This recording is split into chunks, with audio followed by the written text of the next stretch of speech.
இப்போதைக்கு one piece fans எல்லாருமே ராக்னரை வச்சும் கூசனை வச்சும் டிபேட் பண்ணிட்டு இருக்காங்க. லைக் எப்படின்னா ராக்னரோட ஐஸ் பவர் வந்து கூசனோட ஐஸ் பவரை விட ரொம்பவே ஸ்ட்ராங்கா இருக்குன்ட்டு. ஸோ ஃபர்ஸ்ட் ஆஃப் ஆல் கூசனை பொறுத்த வரைக்கும் அவர் லோஜோ ஃப்ரூட்டை சாப்பிட்டுருக்காரு. Like ice fruit. இந்த ஒரு ஃப்ரூட்டோட பவர் மூலமா அவர் என்டையர் ஐலண்டோட கிளைமேட்டை சேஞ்ச் பண்ணிருப்பாரு. சாகாசுகி கூட ஃபைட் பண்றது மூலமா என்டையர் ஐலண்டோட கிளைமேட்டை சேஞ்ச் பண்ணிருப்பாரு. அதுக்கப்புறம் மரன்ஃபோர்ட் ஆர்க்ல ஜெயிண்ட் சுனாமிஸை வந்து ஃப்ரீஸ் பண்ணிருப்பாரு. இதை தாண்டி அவரோட பவர் மூலமா கார்பை ஃப்ரீஸ் பண்ணிருப்பாரு. என்டையர் பிளாக் பீட் குருவையும் வந்து ஃப்ரீஸ் பண்ணிருப்பாரு. இவரோட ஐஸ் பவர் வந்து ஜஸ்ட் கோல்டா இல்லாம பேட்டில் ஃபீல்ட கண்ட்ரோல் பண்ணுது. ஏன்னா இவரோட ஃப்ரூட் வந்து லோஜோ ஃப்ரூட்.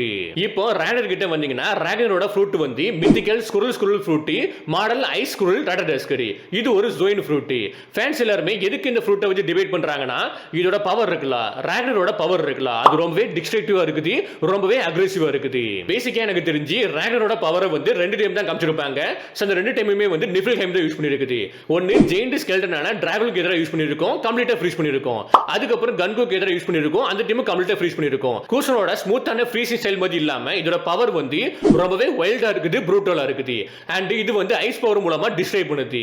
இந்த ஒரு ரீசனால தான் ஃபேன்ஸ்மே வந்து கூசனோட பவர்ஸ் கூட இதை கம்பேர் பண்றாங்க. லைக் ராக்னரோட ஐஸ் பவர் வந்து கூசனோட ஐஸ் பவரை விட வந்து ரொம்பவே ஸ்ட்ராங்காவும் கண்டென்ஸா இருக்குன்ட்டு. பட் இருந்தாலும் என்ன பொறுத்த வரைக்கும் வந்து கூசனோட ஃபீட்ஸை வச்சு கம்பேர் பண்ண போஸ்ட்ல கூசனோட ஐஸ் பவர்ஸ் தான் வந்து இப்போ வரைக்குமே டாப்பா இருக்குது.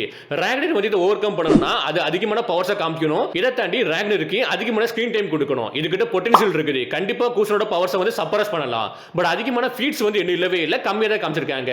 அதனால இப்போ வரைக்குமே நான் கூசனை தான் டாப்ல வைப்பேன். இதை பத்தி என்ன நினைக்கிறீங்கன்ட்டு கீழே கமெண்ட் பாக்ஸ்ல கமெண்ட் பண்ணுங்க.